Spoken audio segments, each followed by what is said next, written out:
à tout ce que tu viens de dire, alors sur la question du baptême, déjà, effectivement, comme tu l'as mentionné, il y a un seul baptême.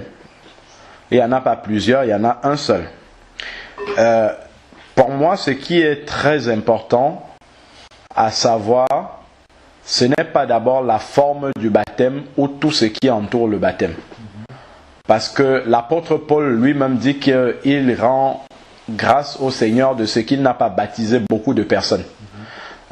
Donc, c'est pas le baptême en lui-même, parce que je crois c'est Pierre qui le dit aussi, ce n'est pas ce qui sauve. Le baptême seul ne peut pas sauver quelqu'un. Voilà. Donc, le baptême pour moi ce n'est même pas pour moi, pour la parole de Dieu. Le baptême est consécutif à la nouvelle naissance. C'est ce qu'on peut voir dans Acte 2, au verset 37.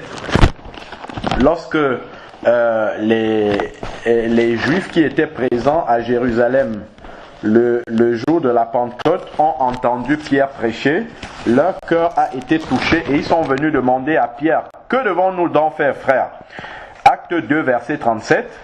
Et Pierre de répondre au verset 38, « Repentez-vous et que chacun de vous soit baptisé. » Donc le baptême vient après la repentance.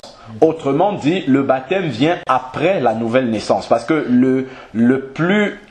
l'étape la plus importante en fait de la nouvelle naissance est la repentance. La coupure avec son ancienne vie. Donc en fait, la nouvelle naissance, c'est l'acte par lequel Dieu communique sa nature à un être humain, à un être pécheur qui s'est repenti. Dieu lui communique une nouvelle nature par son esprit qui vient habiter dans le cœur de cette personne-là. Donc c'est ça véritablement qui produit la nouvelle naissance, quand l'esprit de Dieu vient habiter dans le cœur de quelqu'un. Mais avant que l'esprit de Dieu ne vienne habiter dans le cœur de quelqu'un, il y a besoin qu'il y ait un nettoyage préalable. C'est pour ça que lorsqu'on voit le jour du baptême de Jésus, il nous est dit que le Saint-Esprit est descendu sur lui sous la forme corporelle d'une colombe. Or, la colombe, c'est vraiment l'animal en fait qui est le plus sensible à la saleté. Donc la colombe ne peut pas demeurer dans un endroit sale. S'il y a la moindre petite saleté comme ça, la colombe s'en va tout de suite. C'est pour ça qu'avant de recevoir l'Esprit de Dieu dans son cœur, il y a besoin que le nettoyage soit fait.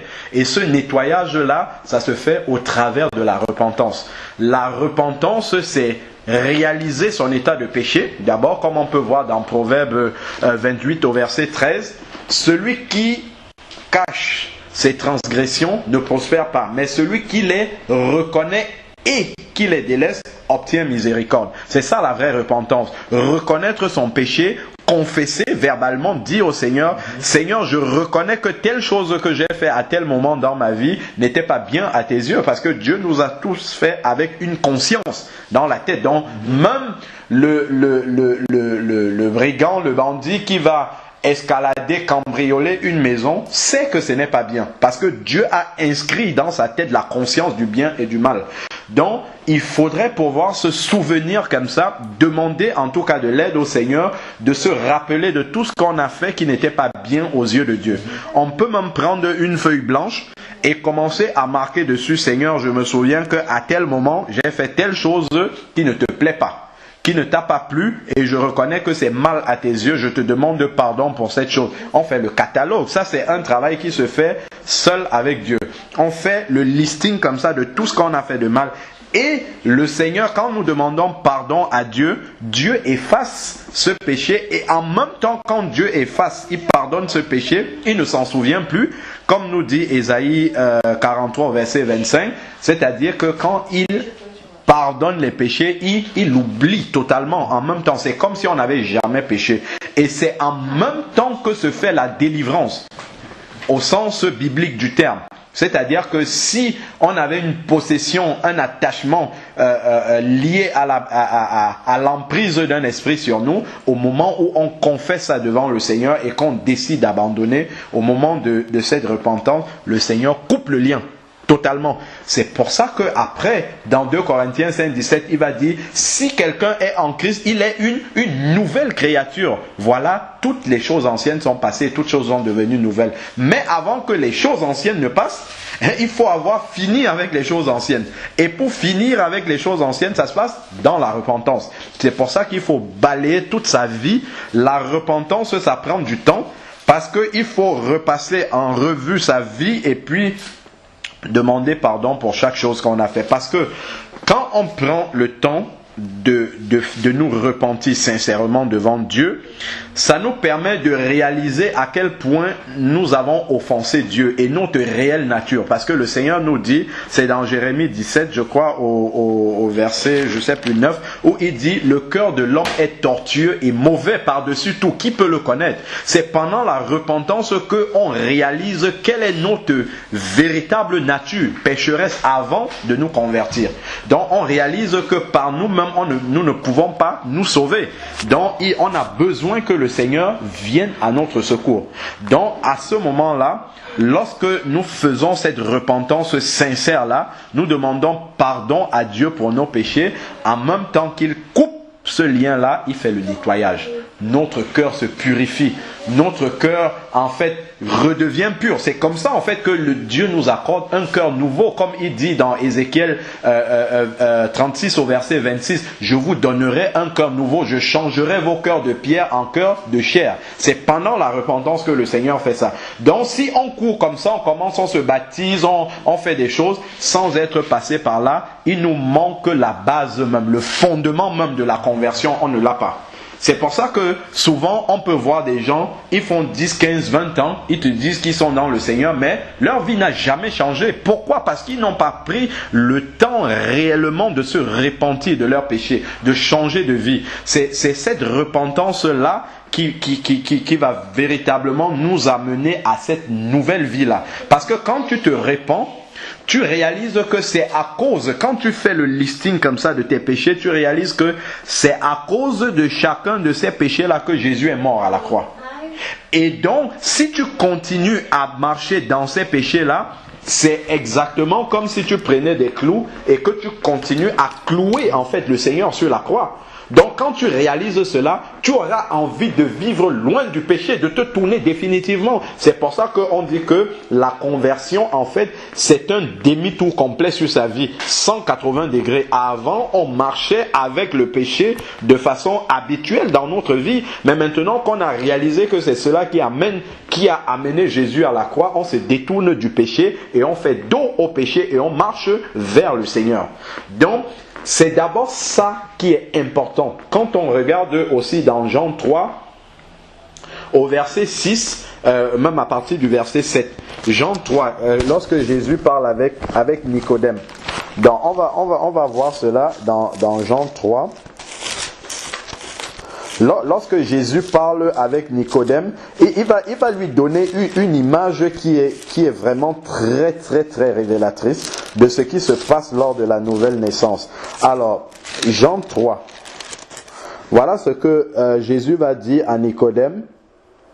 À partir du verset 8, il lui dit, « Le vent souffle où il veut, et tu entends le bruit, mais tu ne sais d'où il vient et où il va. Il en est ainsi de celui qui est né de l'Esprit. » Autrement, celui qui est né de nouveau, celui qui a reçu l'Esprit de Dieu dans son cœur.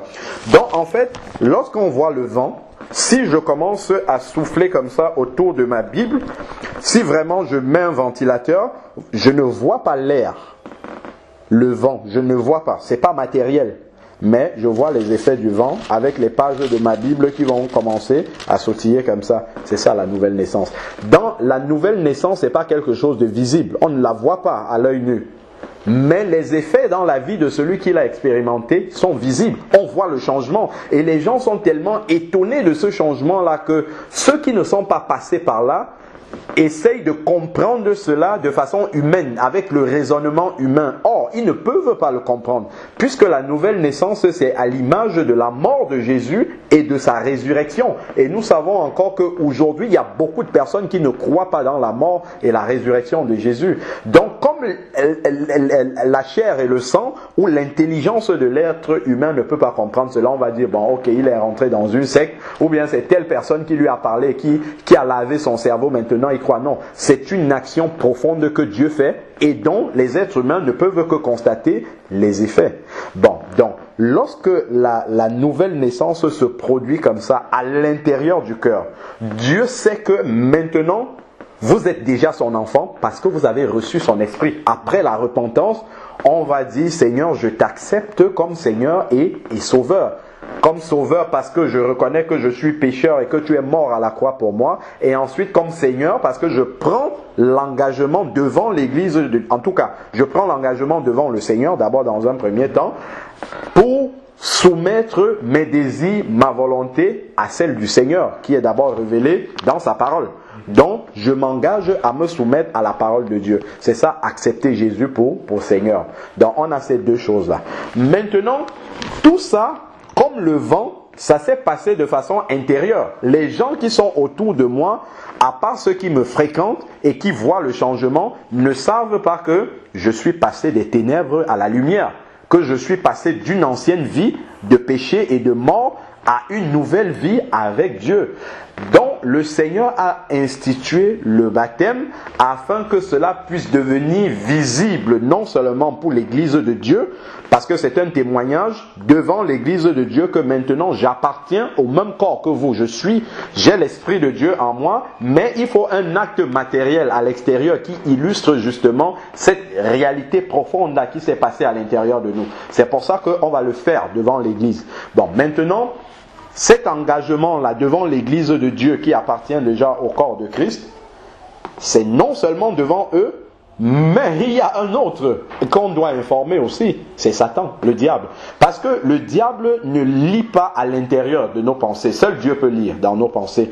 Le diable, il se met à l'extérieur et il regarde les êtres humains. Il essaye d'envoyer des mauvaises pensées à l'intérieur de nous. Si tu reçois la pensée du diable en fonction de la manière dont tu vas réagir, en fonction de la manière dont tu vas réagir, le diable saura si oui ou non tu es dans la foi. C'est comme ça qu'il agit, même avec les enfants de Dieu.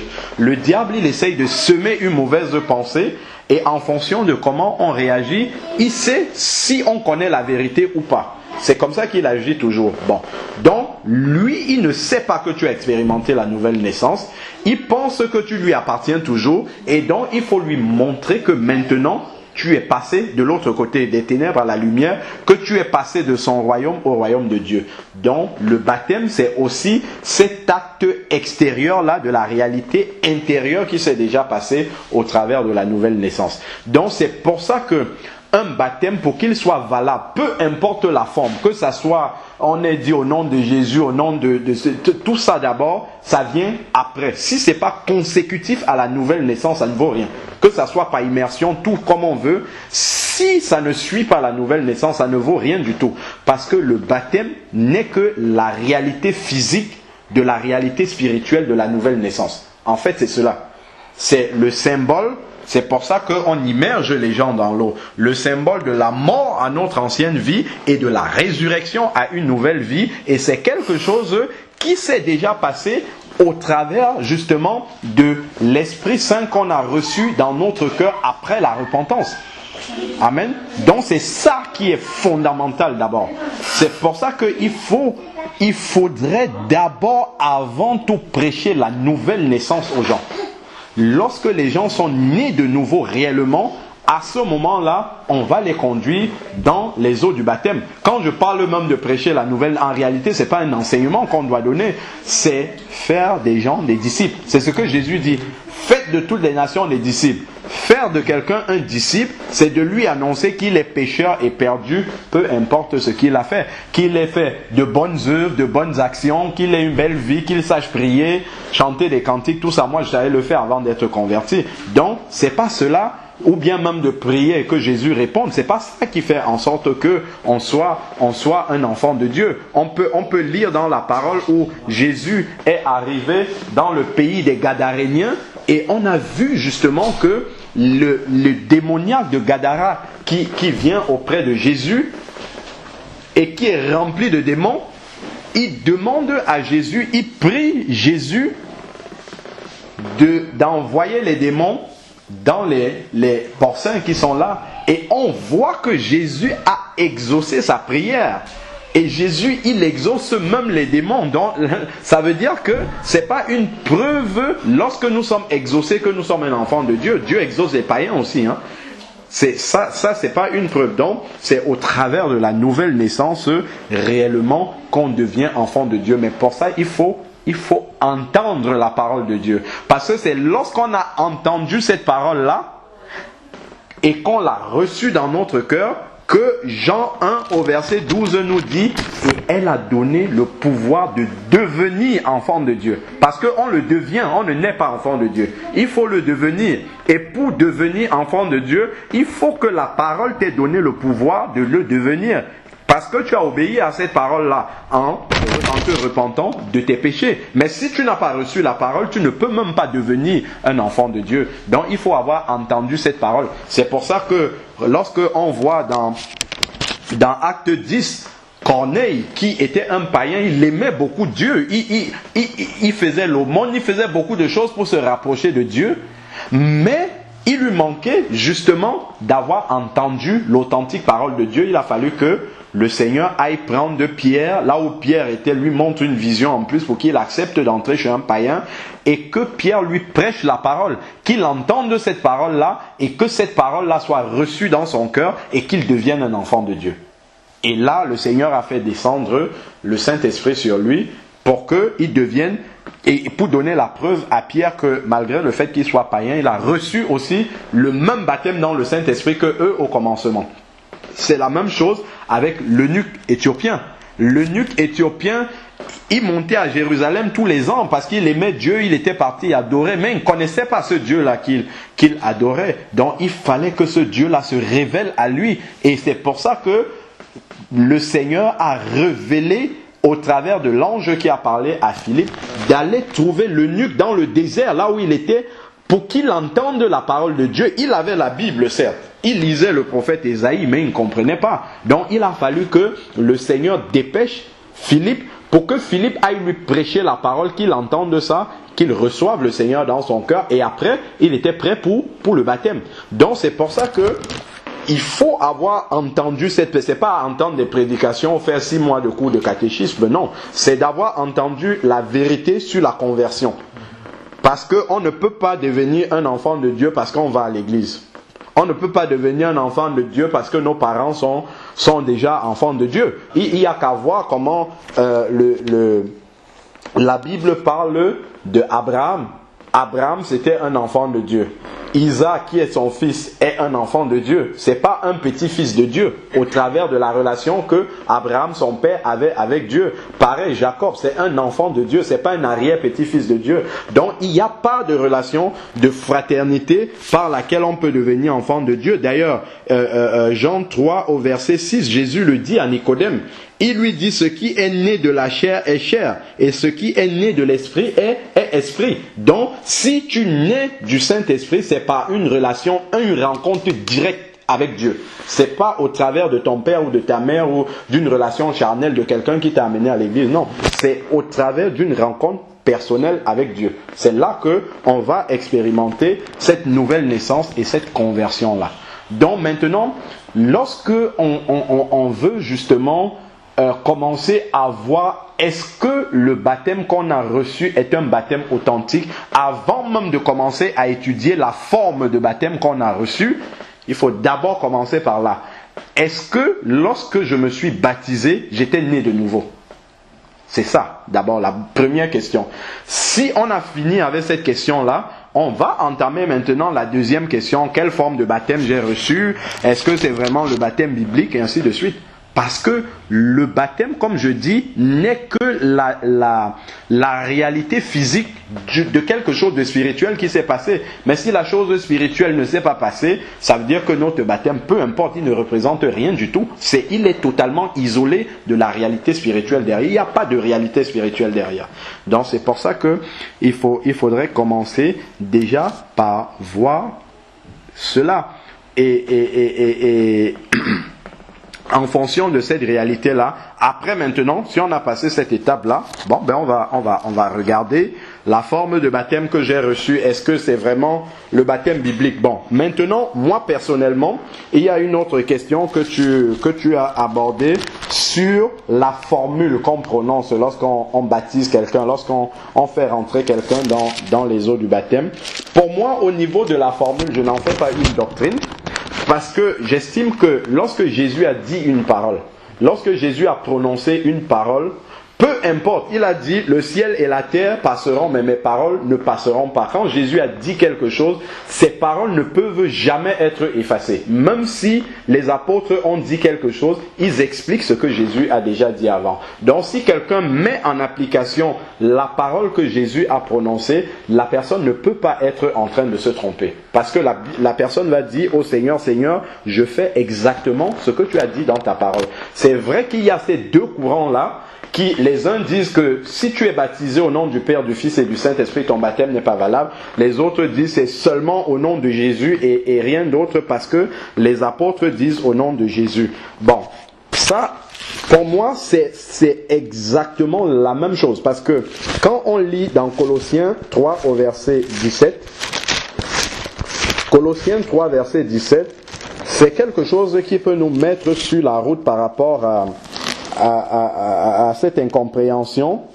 Colossiens 3 verset 17 dit: quoi que vous fassiez en parole ou en œuvre, faites-le au nom de Jésus-Christ en rendant grâce par lui à Dieu le Père. Qu'est-ce que ça veut dire ce verset-ci? Tout ce que je le fais au nom de Jésus. Ça ne veut pas dire que chaque acte que je vais poser, je vais prononcer au nom de Jésus. Je ne vais pas dire, je me lève le matin, je me lève au nom de Jésus. Je brosse mes dents au nom de Jésus. Je me lave au nom de Jésus. Je mets mon vêtement au nom... Je serais obligé de le dire. Si vraiment il tenait à ce que je fais au nom de Jésus, que je prononce la formule au nom de Jésus. Je serais obligé de dire ça. Dès que j'ouvre ma Bible, je lis au nom de Jésus, je m'assois au nom de Jésus, et là on ne s'en sortirait plus. Donc on va entrer dans un non-sens complet. Donc pour ma part, quand il dit au nom de Jésus, cela signifie en qualité d'ambassadeur de Jésus. Parce que nous sommes des représentants de Jésus sur la terre. Donc quand il dit fais quelque chose au nom de Jésus, ça veut dire que lorsque je fais cette chose-là, j'ai conscience que je le fais comme si c'est Jésus qui était en train de le faire. Je le fais en tant que représentant de Jésus parce que Jésus n'est plus physiquement présent sur la terre et nous sommes devenus les bras de Jésus sur la terre. Donc je le fais en tant qu'ambassadeur de Jésus. Donc moi quand je vais baptiser quelqu'un, simplement pour la formule, je vais le baptiser comme Jésus a dit au nom du Père, du Fils et du Saint-Esprit, mais je vais repréciser que je ne le fais pas comme moi-même. Je le fais en qualité de l'autorité que Jésus m'a donnée en tant que représentant et ambassadeur de Jésus. Je te trempe dans l'eau au nom du Père, du Fils et du Saint-Esprit. Et je vais expliquer pourquoi je le fais. Parce que Jésus l'a dit. Ça, c'est la première chose. Mais quelqu'un qui est baptisé au nom de Jésus, je ne vais pas rejeter parce que je sais effectivement que le Père, le Fils et le Saint-Esprit, les trois sont d'accord. Tout ce qu'ils font, ils le font en étant d'accord, les trois. Donc, les trois sont toujours d'accord sur tout ce qu'ils font. Ce ne sont pas nous les humains qui allons apporter la division entre les trois. Les trois sont toujours d'accord. Donc si on dit au nom de Jésus, ça ne va pas frustrer le Père ni le Saint-Esprit. Ça m'étonnerait beaucoup. De la même façon, si on dit au nom du Père, du Fils et du Saint-Esprit, je ne pense pas que Jésus soit offusqué parce qu'on a dit les deux autres noms. Les trois sont un et ils sont parfaitement d'accord. C'est la première raison. La deuxième raison maintenant, étant donné que le baptême est la réalité physique de la nouvelle naissance qui, elle, est spirituelle et n'est pas visible, pour que la nouvelle naissance se produise dans une vie, qu'est-ce que le Seigneur nous dit? Il nous dit, nul ne vient à moi si le Père ne l'attire. Première chose, il faudrait que le Père attire cette personne-là. Deuxième chose, on vient de voir, il faudrait que la personne entende la parole. Jésus est la parole de Dieu manifestée. Donc, il faudrait que la personne entende la parole. Et ensuite, il faudrait que le Saint-Esprit vienne dans le cœur de la personne pour produire cette nouvelle naissance-là. Donc, les trois à la fois travaillent pour que la nouvelle naissance se produise. Donc, c'est à cause de cela, ce n'est que naturel en fait que le jour du baptême, qu'on rappelle la réalité des 3 personnes qui ont travaillé pour que la réalité spirituelle qui maintenant est matérialisée dans le domaine physique puisse se produire. Ensuite maintenant, revenons dans Luc 3 au verset 21. Luc 3 verset 21 dit: tandis que tout le peuple se faisait baptiser, Jésus fut aussi baptisé. Bon, nous savons que c'est Jean qui a baptisé Jésus. Mais le baptême de Jésus, pour moi, quand je comprends les Écritures, ne peut pas être le baptême de repentance, parce que Jésus n'avait pas besoin du baptême de repentance. Mais Jésus est le premier en tout. Premier à être ressuscité d'entre les morts, il est premier en tout. Et si Jésus est descendu sur la terre, Dieu aurait pu continuer à parler par les prophètes.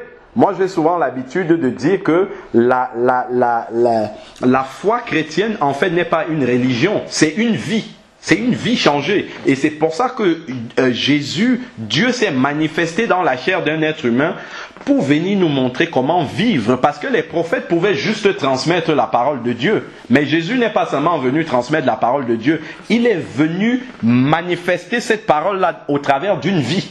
Il est venu rendre vivante la parole de Dieu. C'est pour ça que Jésus est descendu lui-même vivre sur la terre. Et donc, il nous a montré comment vivre. Au travers de chacune des étapes de la vie de Jésus, nous voyons comment un disciple de Jésus doit vivre. Donc, le baptême de Jésus, puisque la Bible ne nous dit nulle part que Jésus est retourné dans les eaux du baptême, ça veut dire que le premier baptême chrétien, c'était le baptême de Jésus. C'est le tout premier baptême. Et maintenant, qu'est-ce qui se passe ici? Nous voyons que Jésus fut aussi baptisé, verset 21 là, pendant qu'il priait. Donc, au moment du baptême de Jésus, il a commencé à prier. Le ciel s'ouvrit. Et qu'est-ce qui se passe? Le Saint-Esprit descendu sur lui sous la forme corporelle. Sous forme corporelle, comme une colombe. Donc, le Fils est là. Le Saint-Esprit est descendu. Et il vint une voix du ciel: tu es mon Fils bien-aimé, objet de mon affection. Donc, le jour du baptême de Jésus, le Père était là, le Fils était là et le Saint-Esprit était là. Les 3 étaient là pour manifester justement, symboliser le fait que les 3 se mettent ensemble pour travailler pour que le baptême ait lieu. Le baptême physique, pour d'abord produire la réalité spirituelle dans le cœur, mais pour que le baptême physique ait lieu. C'est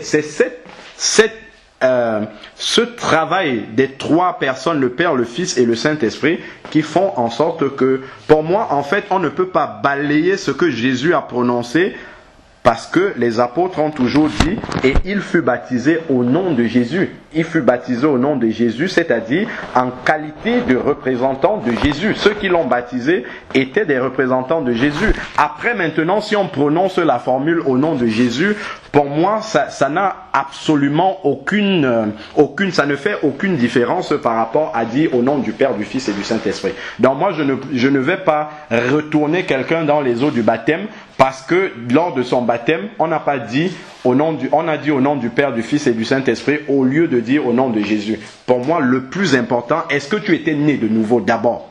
Si vraiment tu étais né de nouveau, ok, maintenant si on a prononcé un autre nom en dehors de ce que nous venons de dire, au nom de Jésus ou au nom du Père, du Fils et du Saint-Esprit, là c'est clair qu'on n'est pas dans un baptême chrétien. Mais au niveau de la formule qui est prononcée, c'est ce que nous venons de dire. Après maintenant, ça c'est ma conviction personnelle, hein, par rapport à ce que je lis dans la parole de Dieu. Donc moi j'ai pas de problème avec ces 2 formes de baptême. Donc maintenant après, ces 2 formes, c'est une seule forme de baptême. En tout cas avec ces 2 prononciations qui sont faites lors des baptêmes. Maintenant après, à chacun d'examiner la manière dont il est allé dans les eaux du baptême. Est-ce que vraiment, en y allant, on avait cette conscience, cet engagement, puisque vraiment c'est un engagement de bonne conscience vis-à-vis du Seigneur. Ça c'est une chose. Seigneur, au moment où je viens rentrer dans les eaux du baptême, c'est vraiment un engagement que je prends avec toi, de marcher dans ta parole. Et je le prends devant l'Église. Et je m'engage à le faire. Bon. si on est conscient de cela et qu'on est sincère au moment où on le fait, c'est bon. Maintenant, si au cours de notre parcours, il arrive que nous fassions naufrage par rapport à la foi, nous avons un cas bien précis dans la Bible, c'est Acte 8. On a un cas de quelqu'un ici dans Acte 8 qui a fait quelque chose d'assez étrange pour quelqu'un qui venait d'être baptisé. Alors, c'est Simon le magicien. Nous savons que Simon, c'était un grand magicien. On peut prendre Acte 8 au verset on peut prendre à partir du verset 9 même. Oui, prenons à partir du verset 9 pour bien comprendre le contexte. Un homme du nom de Simon qui se trouvait déjà auparavant dans la ville de Samarie, entre guillemets, exerçait la magie, provoquait l'étonnement du peuple de Samarie et se disait quelqu'un de grand. Donc, tous, depuis le plus petit jusqu'au plus grand, s'attachaient à lui en disant: celui-ci est la grande puissance de Dieu. Donc, en plus, ils pensaient que c'était la puissance de Dieu, appelée la grande. Verset 11, il s'attachait à lui parce qu'il avait assez de temps, parce qu'il avait assez longtemps étonné par ses procédés magiques. Mais quand ils eurent cru à Philippe, qui leur annonçait la bonne nouvelle du royaume de Dieu et du nom de Jésus-Christ, hommes et femmes se firent baptiser. Simon lui-même crut aussi et après fut baptisé. Il ne quittait plus Philippe et voyait avec étonnement les grands signes et miracles qui se produisaient. D'accord? Bon, je vous passe les détails. Prenons maintenant au verset 18. Le Simon là qui vient d'être baptisé, comment il réagit au verset 18? Lorsque Simon vit que l'Esprit était donné par imposition des mains des apôtres, il leur apporta de l'argent et dit: donnez-moi aussi ce pouvoir que celui à qui j'imposerai les mains reçoive l'Esprit Saint. Mais Pierre lui dit: que ton argent aille à la perdition avec toi, puisque tu as pensé acquérir le don de Dieu à prix d'argent. Il n'y a pour toi ni part ni lot dans cette affaire, car ton cœur n'est pas droit devant Dieu. Répands-toi. Donc voilà, il ne lui dit pas: il faut que tu retournes dans les eaux du baptême. Parce que Simon était déjà baptisé et les apôtres ont fait confiance à la confession de Simon. Donc si quelqu'un dit: je crois en Dieu, j'ai reçu Jésus dans mon cœur, je me suis repenti de mes péchés, je dois le croire sur parole, je crois ce qu'il me dit. S'il ment, il ment au Saint-Esprit, c'est pas à moi qu'il ment. Donc il s'engage devant le Saint-Esprit. Donc les apôtres ont cru dans la bonne foi de Simon et ont baptisé Simon. Mais ici, au regard justement du comportement de Simon, on comprend que dans son cœur, il y avait des choses qui n'étaient pas encore réglées, des choses qui n'étaient pas pures. Mais l'apôtre ici là ne lui dit pas: non Simon, ton baptême n'est pas bon, il faut que tu retournes dans les eaux. Il lui dit plutôt: répands-toi. Donc la repentance de ta pensée mauvaise. Donc si on a la pensée souillée, on doit se repentir de cela et prie le Seigneur pour que l'intention de ton cœur soit pardonnée. Donc la souillure qu'on a en nous, qu'elle soit pardonnée. Donc ça, le Seigneur, il le fait, il l'efface. S'il est possible, bon, le Seigneur va toujours le faire, puisqu'il nous dit dans 1 Jean 1,9, si nous lui confessons nos fautes, il est fidèle et juste pour nous les pardonner. Verset 23, car je vois que tu es en proie à l'amertume, du fiel et au lien de l'injustice. Donc il avait l'iniquité dans son cœur, pourtant il était baptisé. Mais les apôtres ne remettent pas le problème sur le baptême.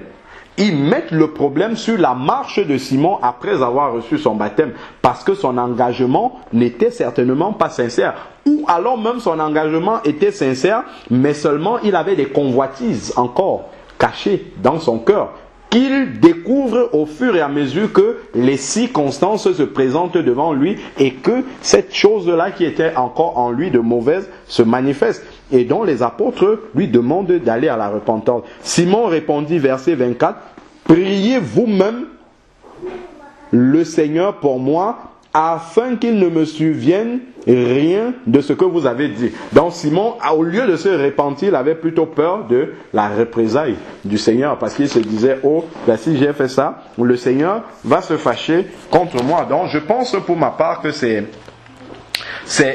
vraiment ça qu'il faudrait examiner d'abord. Est-ce que j'étais vraiment sincère quand j'ai pris mon baptême? Est-ce que j'avais compris ce que j'étais en train de faire? Est-ce que j'étais vraiment conscient de l'engagement que je prenais devant Dieu? Après, maintenant, la Bible nous dit le juste chute 7 fois, mais le Seigneur le relève. Donc ça ne veut pas dire que immédiatement, puisque j'ai pris cet engagement-là envers le Seigneur, si je chute une fois, ça veut dire que oh, le Seigneur m'a oublié et voilà. Donc moi je pense réellement que c'est la nature même, la sincérité de notre engagement qui est la plus importante. Parce qu'on peut voir par exemple l'eunuque éthiopien. L'eunuque éthiopien s'est baptisé devant Philippe. À côté de Philippe, qui était là? C'était peut-être les compagnons seulement de l'eunuque éthiopien. Et nous ne savons même pas s'ils étaient convertis. Mais Dieu a pris acte du baptême de l'eunuque parce qu'il était sincère dans son cœur. Donc, même si les personnes qui étaient autour de l'eunuque n'étaient pas vraiment de vrais enfants de Dieu, n'étaient pas la belle église de Dieu sincère qu'on aurait voulu savoir, on aurait voulu avoir autour du baptême de l'eunuque éthiopien, c'était quand même des personnes qui étaient là et le Seigneur valide le baptême de l'eunuque. On peut voir aussi le geôlier lorsque Silas et Paul, justement,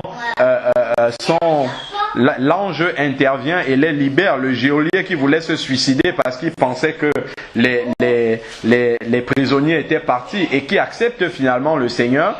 Ils sont baptisés, sa famille et lui, dans la nuit. Bon, on ne sait pas s'il y avait à part Paul et Silas, il y avait peut-être pas d'autres. Les autres témoins, c'est la famille elle-même qui n'était pas encore convertie et qui se convertissait au même moment. Donc, je pense pour ma part, en fait, que après, le Saint-Esprit peut vraiment donner cette conviction-là. Hein. Ça, je ne sais pas comment le Saint-Esprit travaille dans ton cœur, mais je pense en fait que, pour ma part, l'analyse doit d'abord se faire à ce niveau-là.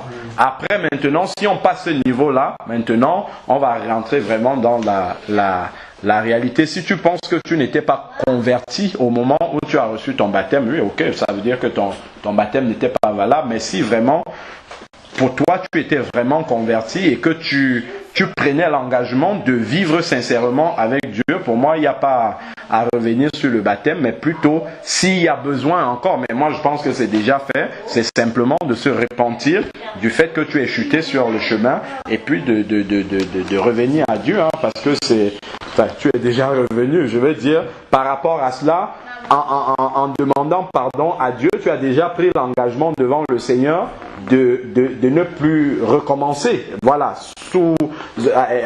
avec l'aide de Dieu, qu'il te soutienne vraiment dans cette marche-là pour que tu ne retombes plus de cette façon-là. Donc moi, je pense pour ma part que c'est plutôt là-dessus qu'il faut vraiment axer la réflexion spirituelle. C'est ce que je pense. Et ma sœur, ta question, c'était au sujet de comment reconnaît-on qu'on a le Saint-Esprit. Amen. C'est une bonne question parce que c'est une question qui est directement liée à la nouvelle naissance. Donc, lorsque on est passé par la repentance et qu'on a accepté Jésus comme Seigneur et Sauveur, accepter Jésus comme Seigneur et Sauveur, ça peut se faire dans la phrase « Seigneur, je t'accepte comme Seigneur et Sauveur » et l'Esprit de Dieu vient habiter en nous. Ça, c'est spirituel. On ne peut pas voir. Comme on a dit tout à l'heure, c'est comme le vent. Qu'est-ce qui va se passer maintenant? Il y a un changement de vie qui va se passer et ça, chacun de nous qui a expérimenté une authentique conversion est sûrement passé par là.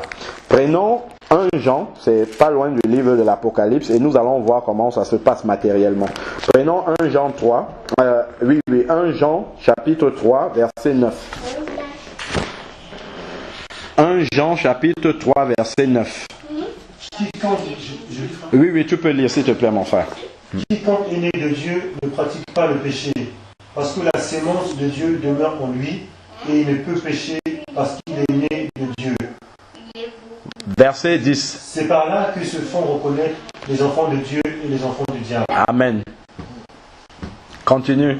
Oui. Quiconque ne pratique pas la justice n'est pas de Dieu, non plus que celui qui n'aime pas son frère. Amen. Amen. C'est dans ces deux versets-là que la réalité de la présence du Saint-Esprit dans une vie se manifeste. Avant, comme je disais, nous vivions permanemment dans le péché. C'est-à-dire que le péché, c'était notre mode de vie. Et on vivait continuellement dans le péché et on n'avait pas conscience de la réalité du péché. Pourquoi? Parce qu'on vivait dans les ténèbres. Imaginez-vous quelqu'un qui vit dans les ténèbres. Pour vous imaginer la réalité de quelqu'un qui vit dans les ténèbres, il suffit de fermer les yeux ou de vous attacher un bandeau sur les yeux. Vous allez voir, si je m'attache un bandeau, bon malheureusement ici je connais à peu près l'espace, mais si je vais dans un lieu où je ne connais pas l'espace, si j'ai les yeux fermés, je marche, je peux me cogner sur n'importe quoi et je ne réalise pas dans quel état je suis et vers là où je suis en train d'aller. S'il y a une tache sur mon vêtement, j'ai les yeux fermés, mes yeux sont obstrués, donc je ne vois pas la tache qui est sur moi. Et en même temps, je ne vois pas que vous voyez la tache qui est sur moi. C'est comme ça que marche celui qui est dans le péché. Il est plein de péché, mais il vit avec, mais il ne voit pas qu'il est dans le péché. Ce n'est pas une réalité. Mais lorsque on devient un enfant de Dieu, le Saint-Esprit, c'est pour ça que Jean 16 au verset 8 dit, le Saint-Esprit vient pour convaincre de péché, de justice et de jugement. Donc, celui qui a reçu le Saint-Esprit dans son cœur, lorsqu'il fait un péché, déjà il marche dans la lumière.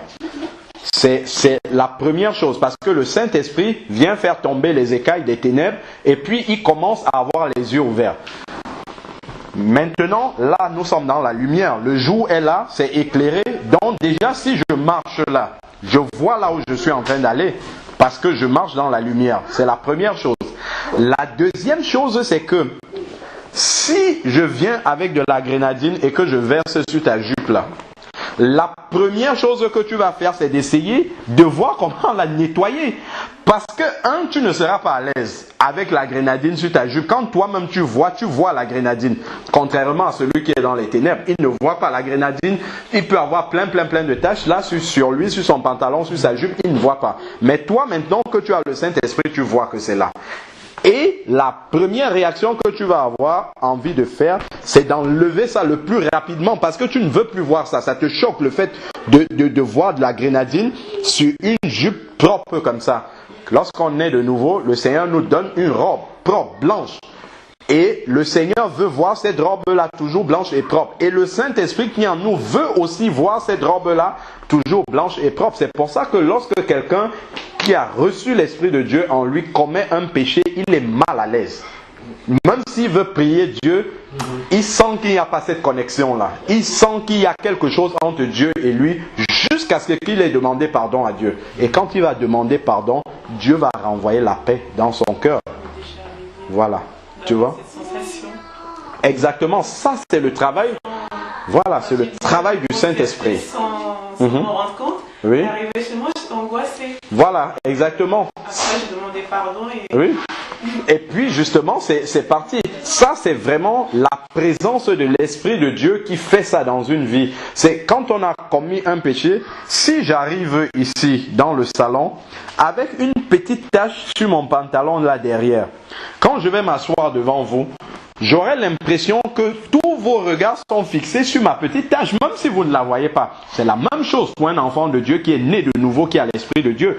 Dès qu'il a péché, partout où il marche, il a l'impression que les yeux de Dieu sont sur sa tache-là.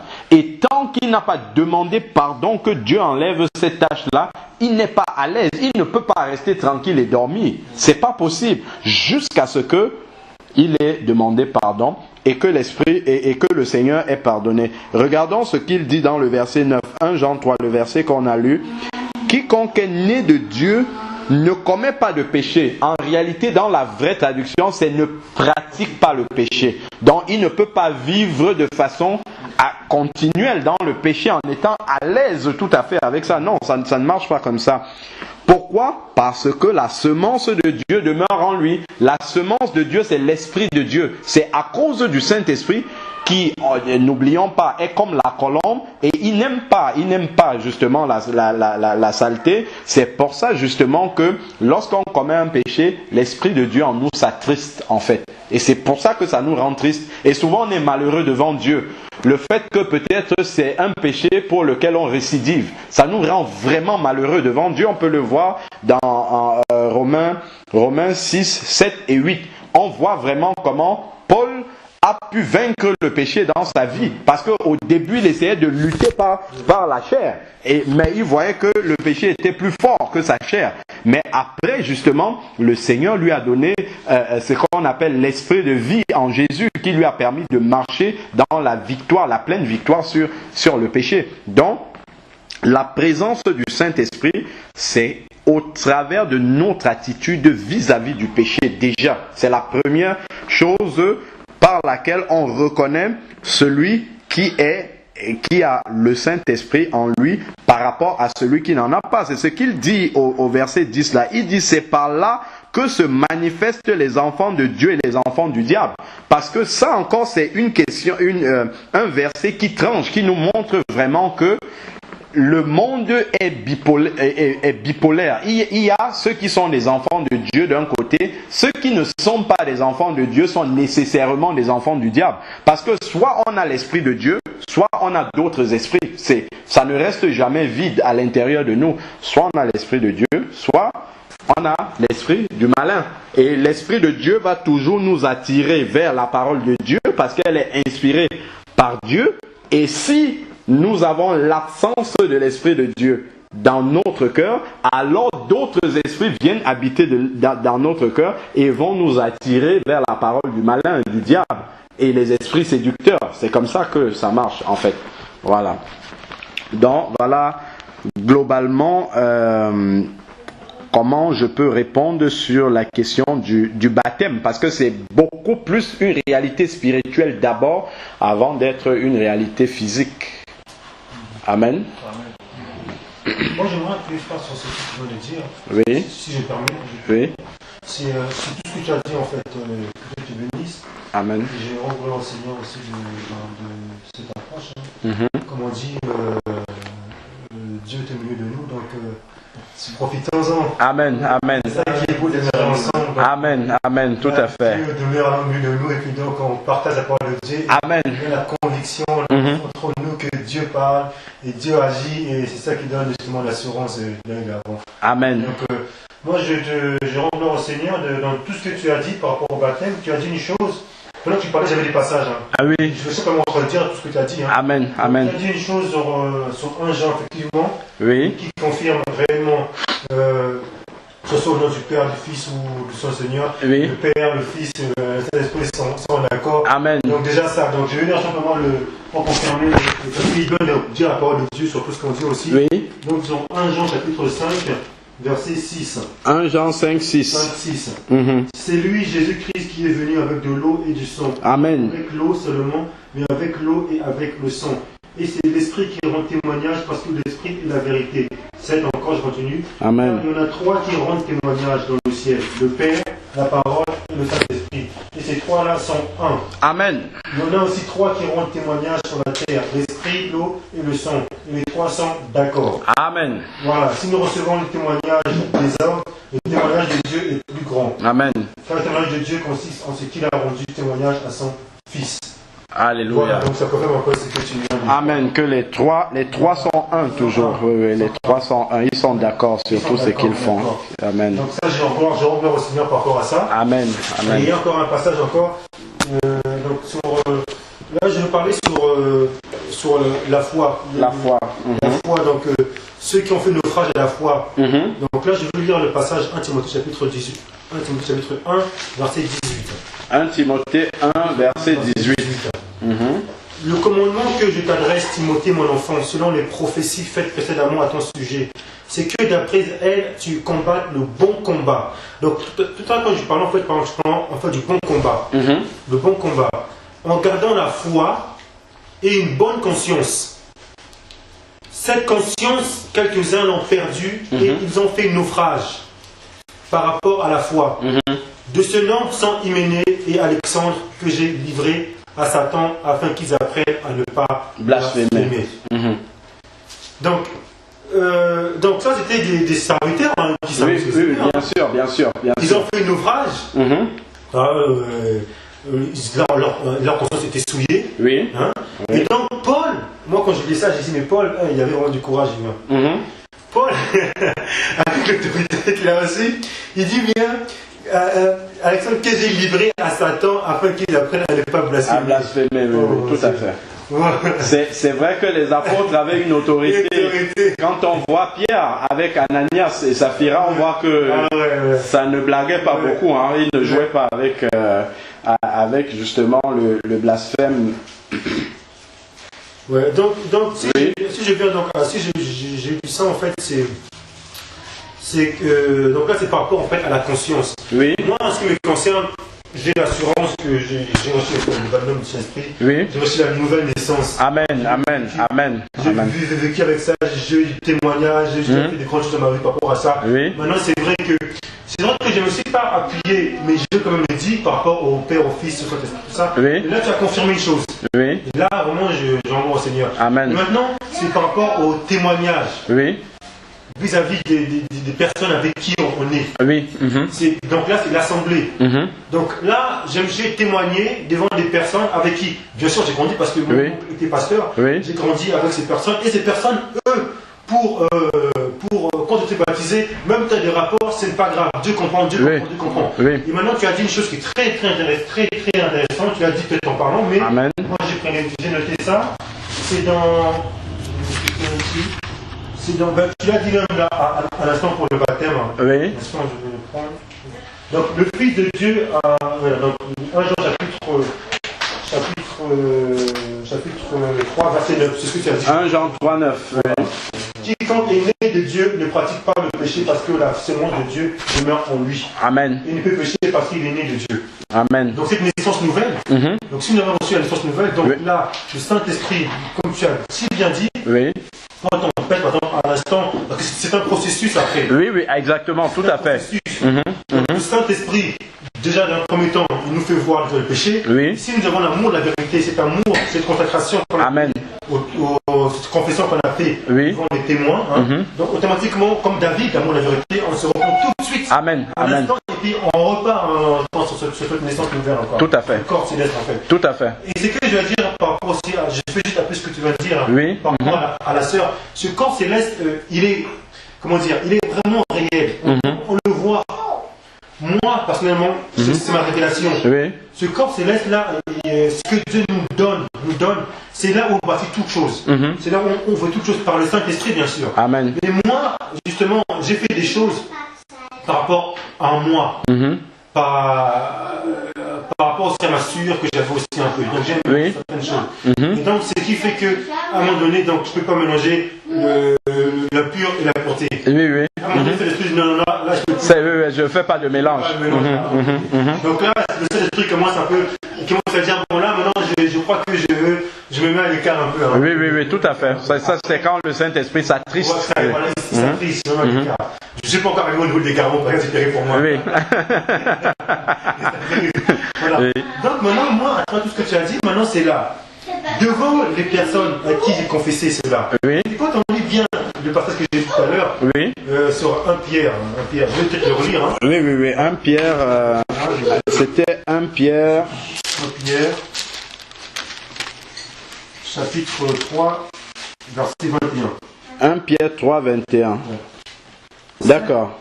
Cette eau était une figure du baptême qui n'est pas la purification des souillures du corps, mais l'engagement d'une bonne conscience, encore d'une bonne conscience envers Dieu, qui maintenant vous sauve, vous aussi, par la résurrection de Jésus-Christ. Maintenant, j'ai relu ces passages-là, moi, j'ai reçu le baptême du Saint-Esprit, même avant de me faire baptiser. Ça, j'ai reçu.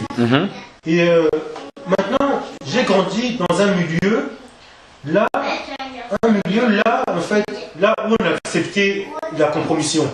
Oui. Et j'ai grandi dans ce milieu, donc je me suis fait baptiser dans ce milieu aussi. Donc moi, bien sûr, je me battais parce que j'avais l'amour, la parole de Dieu. Hein. Oui, oui. Chaque jour. À un moment donné, ce péché-là m'a pris. Maintenant, c'est là, comme tu viens de dire mon frère, c'est là maintenant quand ce péché m'a pris, maintenant, de Saint-Esprit nous montre ce péché. Oui. Donc on revient encore. Peut-être que moi j'ai trop resté longtemps comme ça dans ce péché. Et ce qui fait que, avec le temps, j'ai fait naître des mauvaises pensées encore. Oui, oui. Sont venues. Et du coup, après, maintenant, comme on dit, si tu restes dans ces choses-là, ça devient gros. Tout à fait. Un peu de levain fait monter toute la pâte. Amen. Amen. Voilà. Donc, si je suis bien la pensée qui vient de dire, la pensée d'unité, c'est présent. Amen. Donc, moi, j'ai pas la Dieu, parce que Dieu est là, donc j'ai... Amen. Je dis pas pourquoi, Amen. Je profite. Et donc, c'est là que tu pensais, donc, si, à l'instant où le péché, comme je le péché, c'est amplifié, donc, j'ai négligé cela, et donc, une fois que je repens à travers cela, maintenant, Dieu a tout effacé, et là, maintenant, je reprends la marche. La marche. Voilà. Donc, maintenant, est-ce que la question que avant que tu puisses partager la parole, est-ce que maintenant je dois refaire ce baptême? C'est cela la question. Donc maintenant, si j'ai bien compris ce que la pensée qui était dit au milieu là, donc Père et Fils, ça se rappelle, on donne ça, c'est clair. Maintenant, une terme de conscience. Je pense que maintenant, si à l'instant je crois que Jésus-Christ m'a pardonné le péché, et maintenant que cette nouvelle créature, elle est toujours là, Dieu m'a ramené, c'est ça la miséricorde de Dieu. Maintenant, je peux continuer d'aller marcher plus droit. Amen. Je peux continuer des pensées qui me disent, oui, il faut que tu fasses un baptême, parce que je crois qu'il y a qu'un baptême, peu importe si la personne est baptisée, il a une paix en fait, ça c'est bon, mais maintenant, peu importe les gens, mais moi, je sais que moi, le Saint-Esprit maintenant m'accorde cela. Amen. Donc, voilà. Si j'ai bien saisi cette pensée, c'est cette pensée qui est... Oui, tout à fait. Voilà, Amen. Gloire à Dieu. Gloire à Dieu, parce que c'est lui qui convainc par son esprit. Parce que souvent on peut avoir comme ça des pensées qui viennent de l'autre et qui veulent nous amener à tout recommencer, et finalement ça remet en question la miséricorde de Dieu. Alors que la miséricorde de Dieu, elle est beaucoup plus grande que celle que nous pouvons penser. À partir du moment où on a commencé la marche avec Dieu, c'est le plus important. Est-ce qu'on a commencé de la bonne façon? Après, maintenant, sur le chemin, si on tombe, Dieu nous reprend, il